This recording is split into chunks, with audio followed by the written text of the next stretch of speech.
Alright, 10 accomplishments from 2023 are just things I'm happy about, and I'll also throw in a few fails as well. Here we go.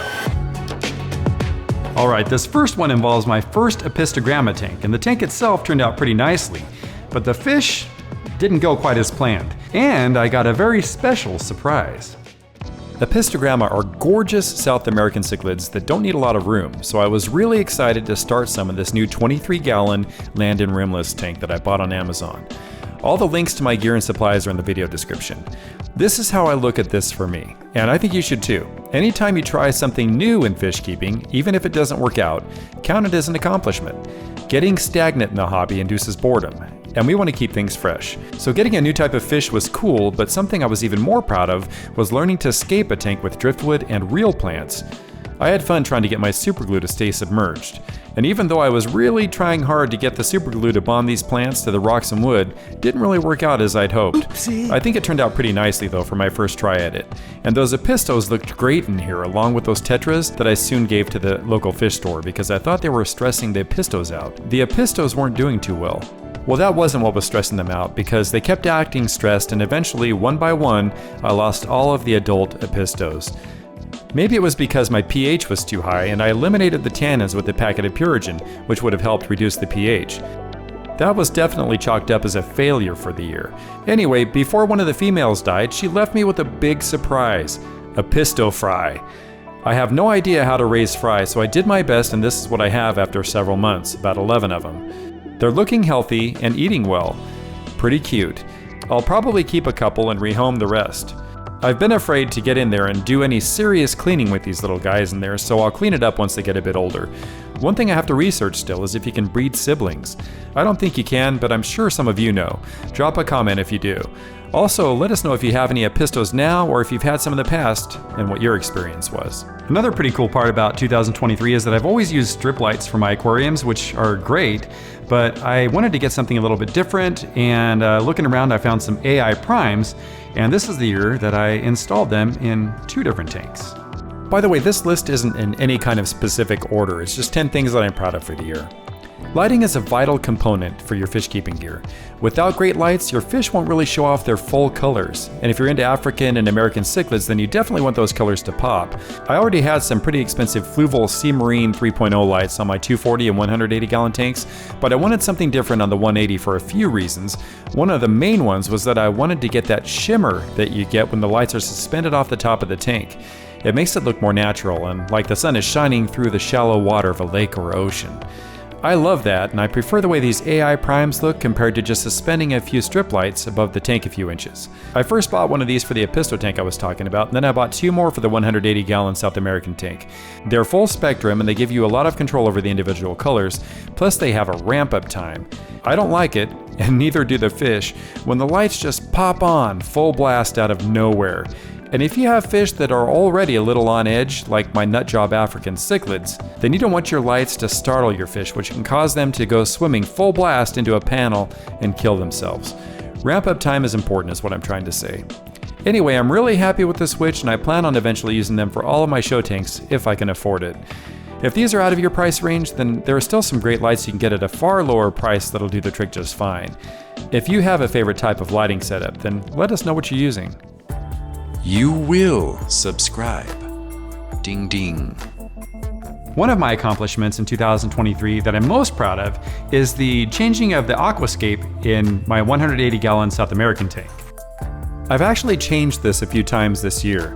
When I first set up the tank, I had this piece of driftwood I bought from Fish World, my local fish store in Spokane, Washington. I added some fake plants from Lower 40 Farms on Etsy, and I liked them for the most part, but I'd seen some standing logs from Aqua Decor on the King of DIY's channel. It was his discus tank, and I fell in love with them. So about a year later, I sold my wife's wedding ring and bought some for the 180. And just kidding about the wedding ring, it was the earrings that I bought for our 25th anniversary that I sold. Anyway, really expensive, but totally worth it. I was so proud of the tank and how these standing logs transformed it into a real thing of beauty.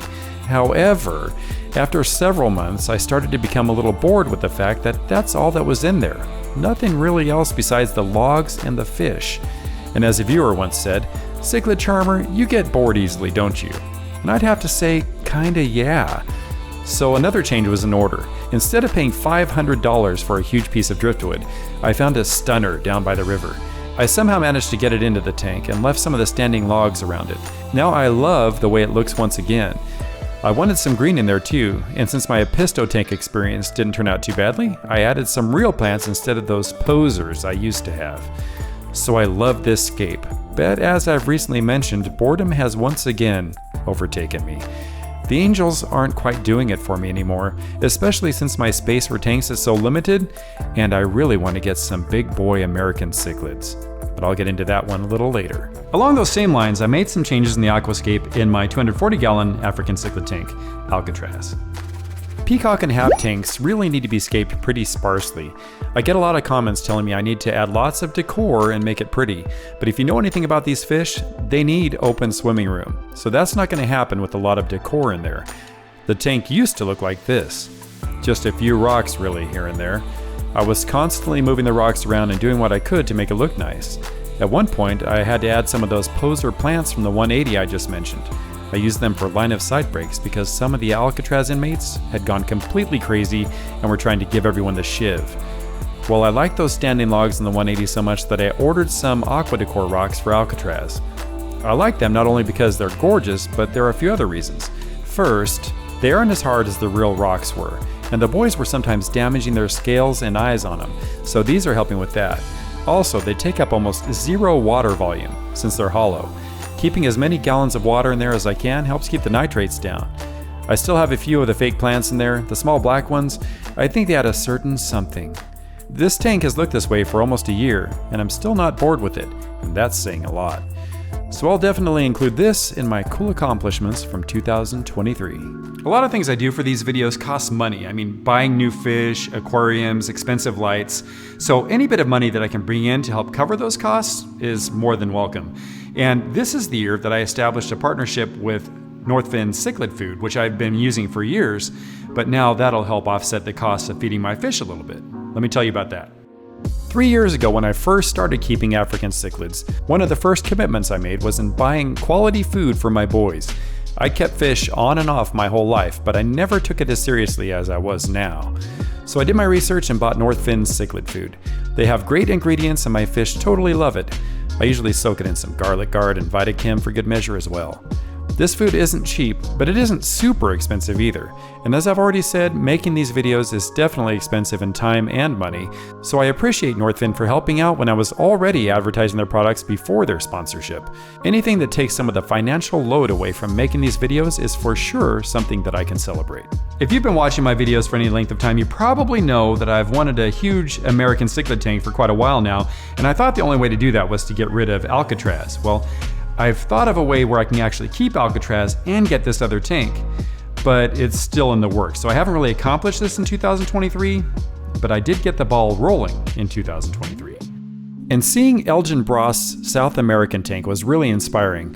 I just love the way some of these big boy Americans behave, and I'm always hearing about their incredible personalities and how they interact with you. I still don't know exactly what I'll stock in the tank, but I'm deciding between some of the less aggressive South Americans and the ultra aggressive Central Americans. So anyway, I'm working on the logistics of setting this tank up and still keeping Alcatraz.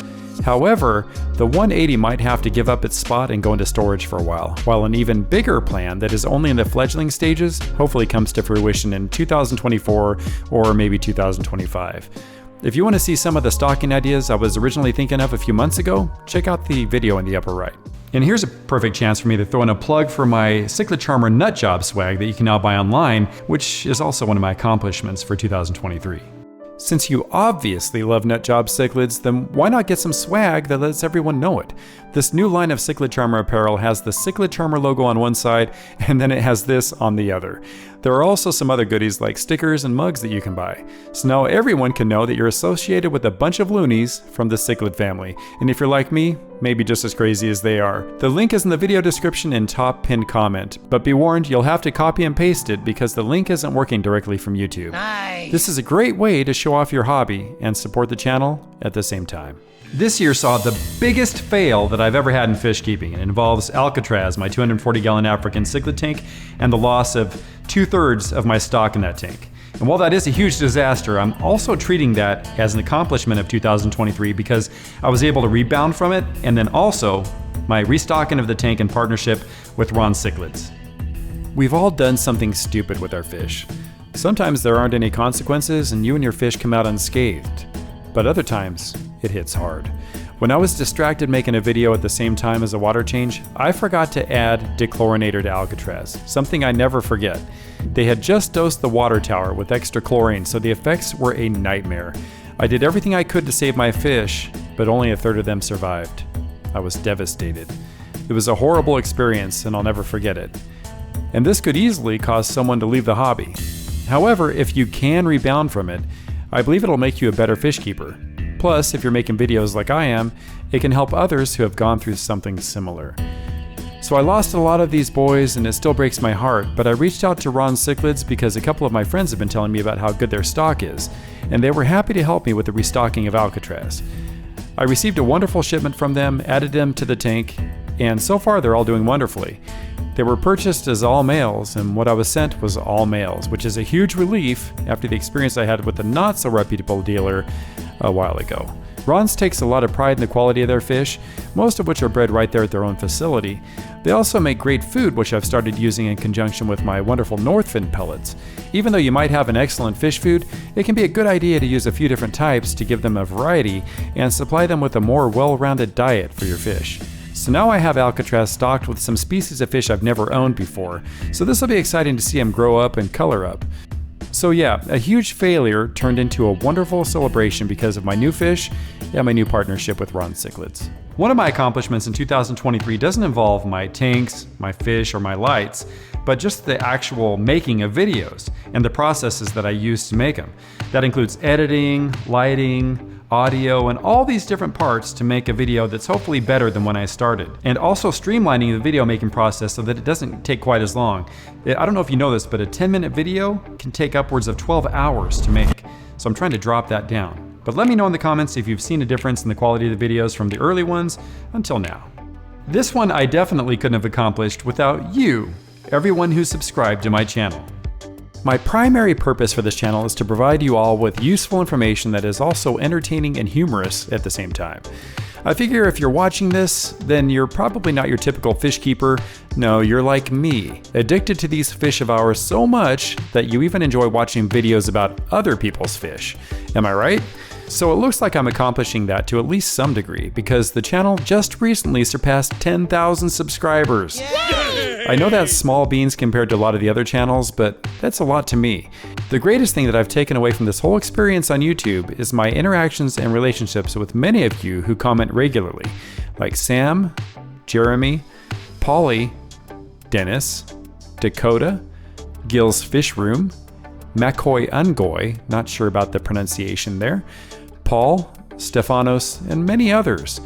Thank you so much, and it means a lot to me to know that many of you watching right now have enjoyed the channel's content enough that you actually want to see more of it. Weird. For this, I am extremely grateful to each and every one of you. It's my aim to make better and more enjoyable videos in the upcoming year. So those are my accomplishments in 2023, but I'm more interested in knowing what your accomplishments were, so make sure you leave a comment and let everybody know. You've been watching the Cichlid Charmer, and as always, thank you for watching, and I'll catch you next time.